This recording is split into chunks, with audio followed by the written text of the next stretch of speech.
हमारे पुराणों में कुछ ऐसा ज्ञान छुपा हुआ है जिसका अनुसरण करके कोई भी मनुष्य अपने दुर्भाग्य को सौभाग्य में बदल सकता है। वैसे हिंदू धर्म में 18 पुराणों को बहुत ही पवित्र और महत्वपूर्ण माना गया है। इन्हीं 18 पुराणों में से एक है गरुड़ पुराण, जिसका पाठ अक्सर किसी की मृत्यु पर किया जाता है ताकि प्राणी की आत्मा को मोक्ष की प्राप्ति हो सके। लेकिन इस पुराण में आत्मा के रहस्य के अलावा भी जीवन से जुड़े कुछ एक ऐसे रहस्य छुपे हुए हैं जो इस कलयुग में भी मनुष्य के लिए किसी वरदान से कम नहीं है।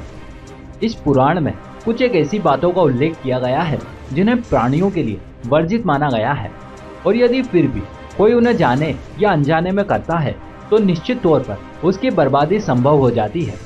और यदि कोई प्राणी पहले से ही इस बर्बादी का शिकार है तो इन 7 महत्वपूर्ण बातों को ध्यान में रखकर आज ही अपने विनाश से बच सकता है।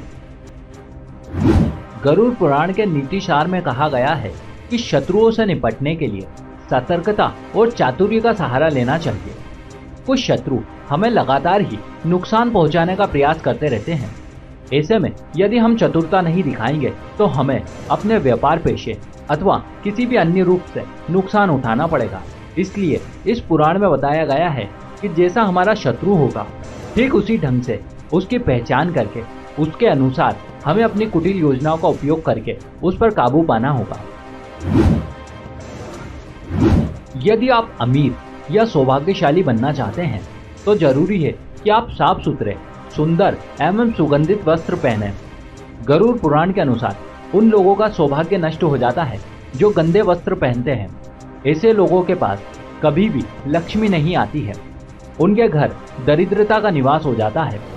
कई बार ऐसा भी देखा गया है कि जो लोग धन और सभी प्रकार की सुख सुविधाओं से संपन्न रहते हैं परंतु फिर भी गंदे कपड़े पहनते हैं, उनका धन धीरे धीरे से नष्ट होने लगता है।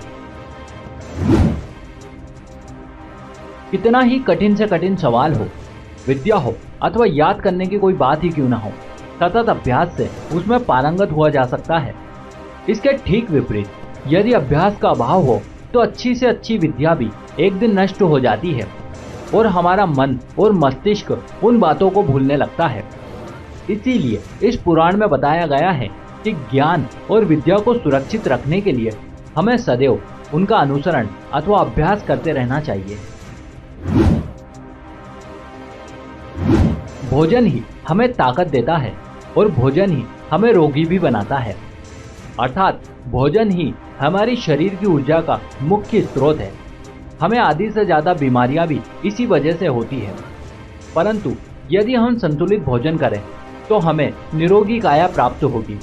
इसीलिए हमें सदैव सुपाच्य भोजन ही ग्रहण करना चाहिए, क्योंकि इसे भोजन से पाचन तंत्र ठीक से काम करता है और पूर्ण ऊर्जा शरीर को प्राप्त होती है।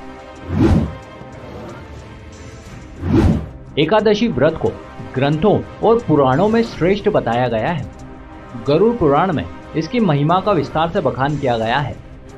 जो प्राणी एकादशी का व्रत रखता है वो सभी प्रकार के देवीय तथा चंद्रमा के कष्टों से बच जाता है और उसका दुर्भाग्य सौभाग्य में बदल जाता है।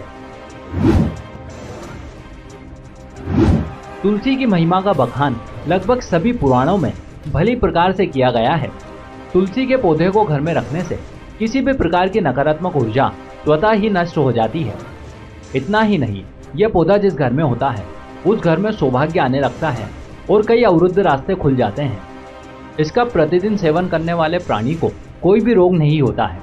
चिरी हरि की पूजा के पश्चात तुलसी की पूजा करने से मनोवांछित फल की प्राप्ति होती है।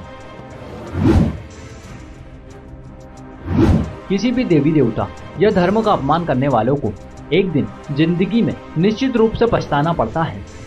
गरुड़ पुराण के अनुसार मंदिर जैसे पवित्र स्थानों पर गंदे काम करने वाले, अच्छे लोगों को धोखा देने वाले अथवा किसी के एहसान के बदले में उन्हें अपशब्द कहने वाले या धर्मशास्त्र तथा वेद पुराणों के अस्तित्व पर सवाल उठाने वालों को भिन्न भिन्न प्रकार के नरकों में यातनाएं भोगनी पड़ती है।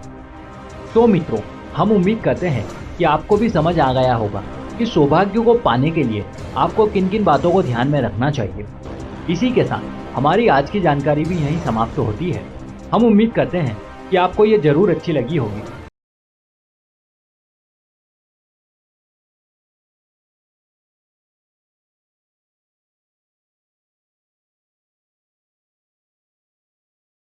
सब्सक्राइब कीजिए हमारे चैनल को और बेल आइकॉन को दबाइए हमारी लेटेस्ट वीडियो सबसे पहले देखने के लिए।